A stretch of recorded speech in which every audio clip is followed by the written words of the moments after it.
It's now time for the news. My name is Kwasi, Schandorf. Majority Leader Osei Chairman Sambonsu says that he's working to get a response from President Akufo-Addo on grievances by a group of individual bondholders asking to be exempted from the controversial debt restructuring deal. The debt exchange program is to make the nation's debt sustainable as a key condition in securing an IMF deal, but the bondholders say they do not agree to the outlined terms. Well, the majority leader says that he will engage the president about their grievances. They raise very sensitive matters relating to lives and livelihood in the country.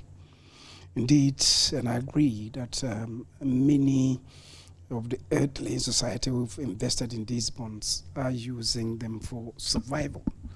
You know, buying medications, some of them using the earnings to take care of their kids, the school fees and so on that they are paying. So if all of a sudden these things come to an abrupt end, it's going to be very negatively impactful on the future of this country. So I agree that we need to have things through. I believe certainly this would not have been brought on board if there had not been any critical thinking.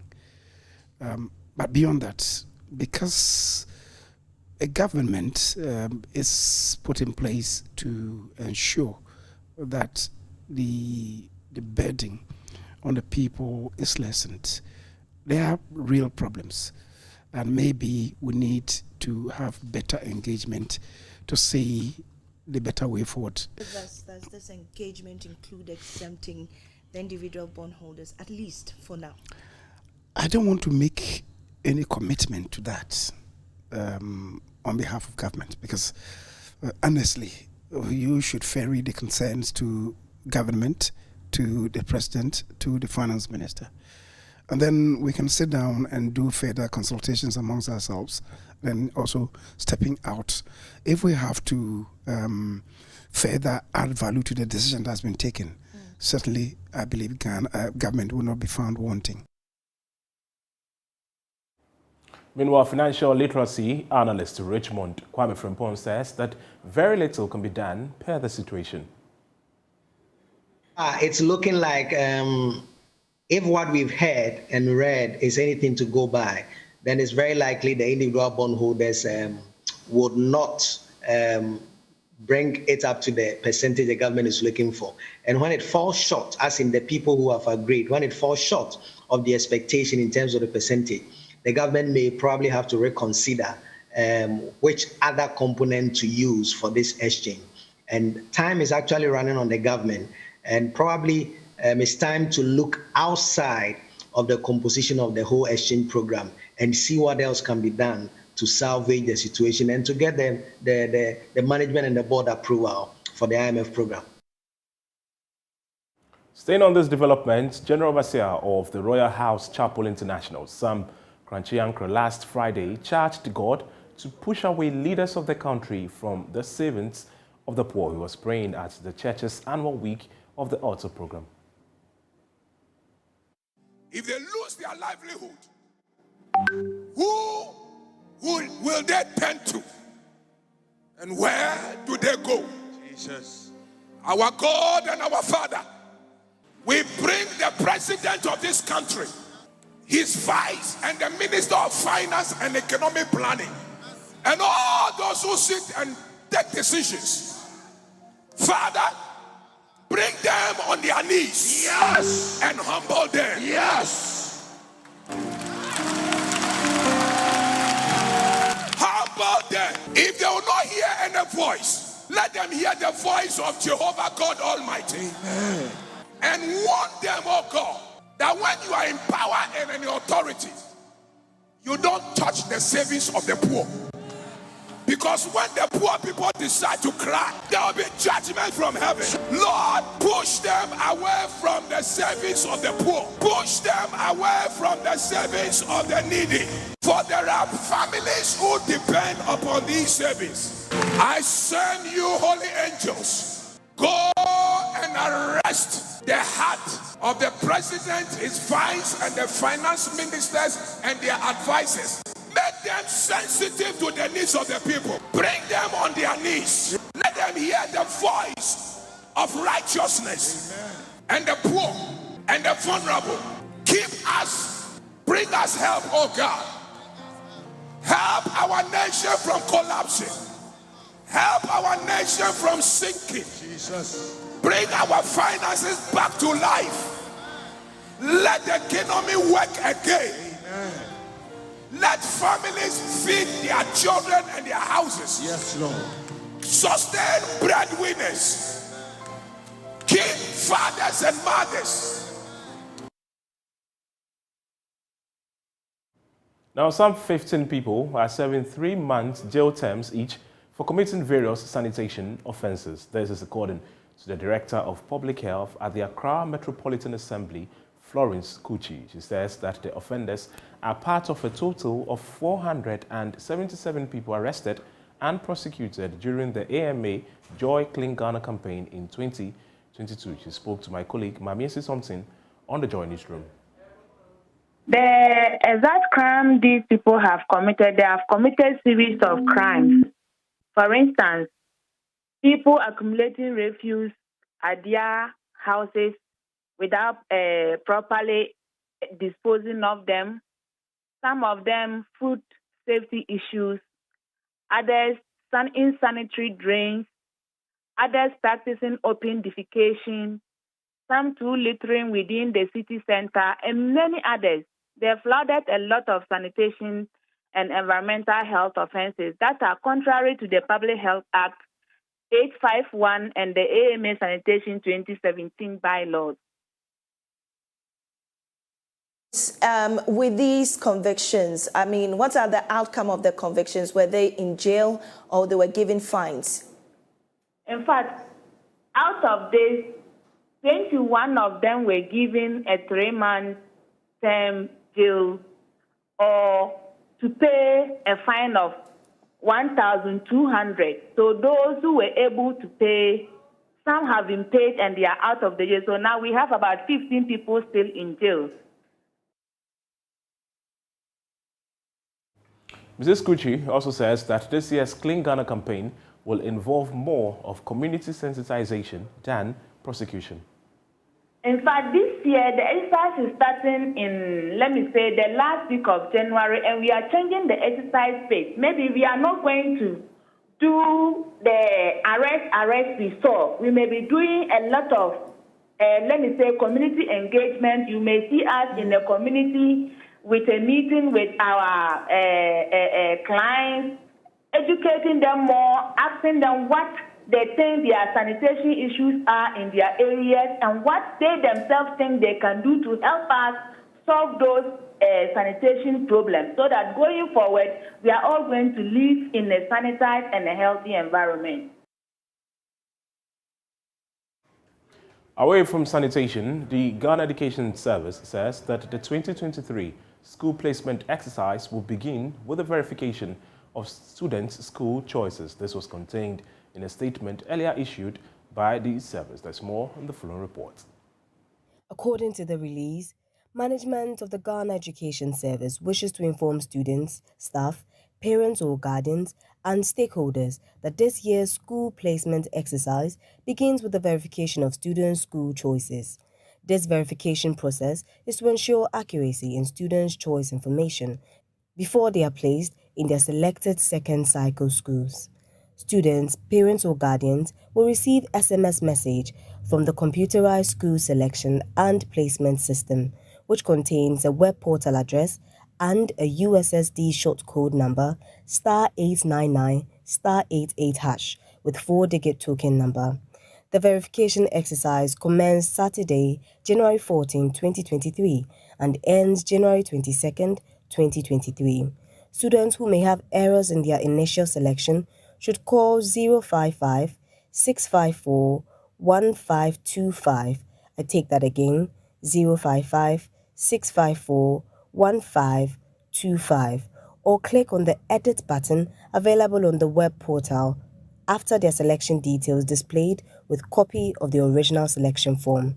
Students can also send an email with a copy of the original selection form to cssps 2021@gmail.com. Quote unquote.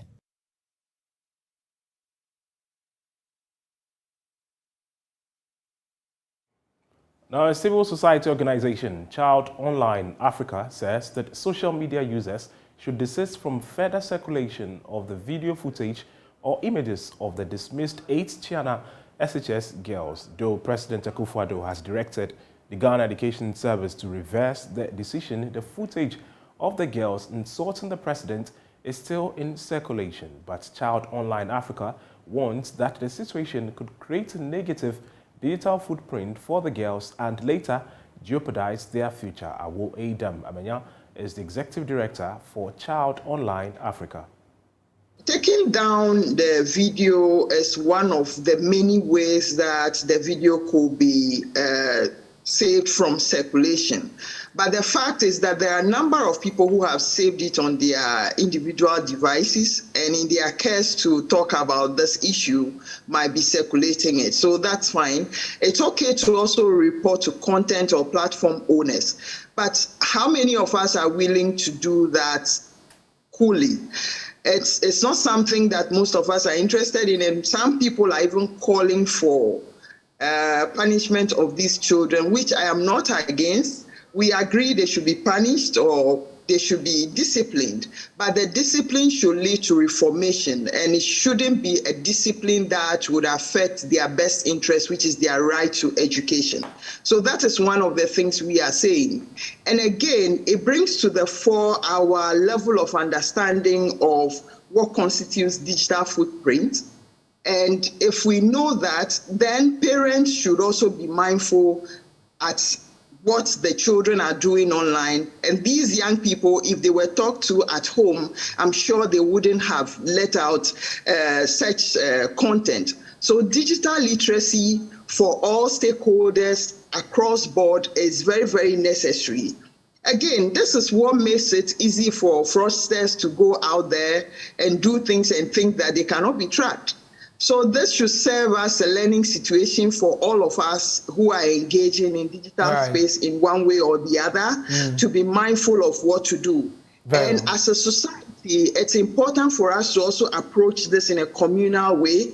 And the communal approach is what we are offering by saying that people should desist from sharing or circulating these videos the more. And I feel that when that is done, we will do these young people a lot of good than just looking at or reconsidering the punishment being given. Because clearly, if that is not done, it's even worse than sacking them or dismissing them from school and all that.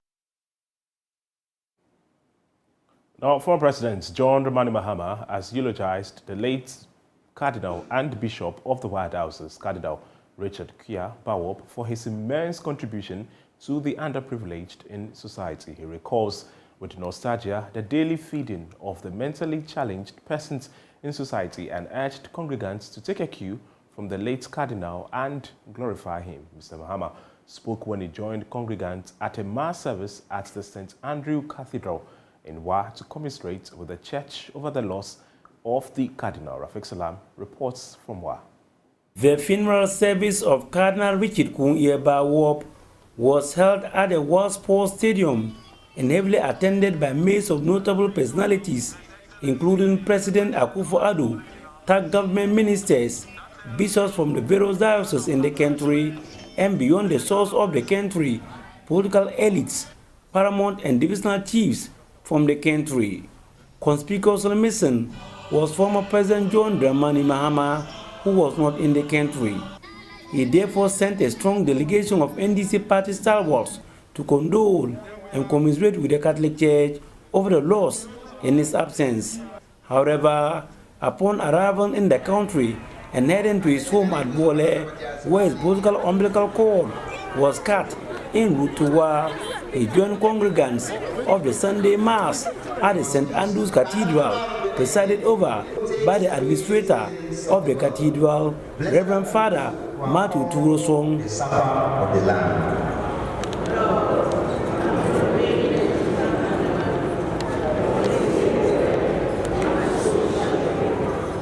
John Dramani Mahama described the late Cardinal Kuyeba Wop as a good man who was met several times and blessed by him. He stated that Cardinal Richard Kuyeba Wop dedicated his entire life to serving the underprivileged, particularly mentally challenged persons. And to testify for his life, he was a good man, very good man. And I always say that what is our purpose as Christians? Our purpose as Christians, they call us Christians because we follow in the footsteps of Jesus Christ. And our work is cut out for us because if we follow in the footsteps of Jesus Christ, then we must act Christ-like. And the whole basis of Christianity is to love thy brother as thyself and to do good to especially those who are poor and vulnerable. And we all heard the good things that our brother Cardinal Richard did. He used to feed mentally retarded people, send them food every day to feed them because they could not get food for themselves. And he was generous and good to everybody. And so we were all very happy when we heard that the Pope had elevated him as a cardinal. We were proud of him. Unfortunately, God gives and God takes. And he was taken ill when he arrived in Rome. And unfortunately, he passed. But we thank God that he was recognized and elevated in his lifetime. And so we say that God grants him peaceful repose and that we must all take a cue from the life that he left in order that we glorify him. If we follow in his footsteps, then we glorify him even in death. Cardinal Richard Kuyeba Wop is the fourth bishop of the Wakatal Diocese in its 94-year history. He took over from Bishop Emeritus Dr. Paul Bemile, who is on retirement, and shepherded the Wa Diocese for close to 7 years. He became the first sitting bishop of the Wakatal Diocese to be buried inside the St. Andrew's Cathedral. Former President John Dramani Mahama, after his snappy speech, was led to the tomb of the late Cardinal by the Wa Catholic Diocesan Administrator, Very Reverend Edward Tengan, who now acts in absence of the bishop. He then laid a wreath at the tomb before heading out of the church. Reporting for J News, Rafik Salam.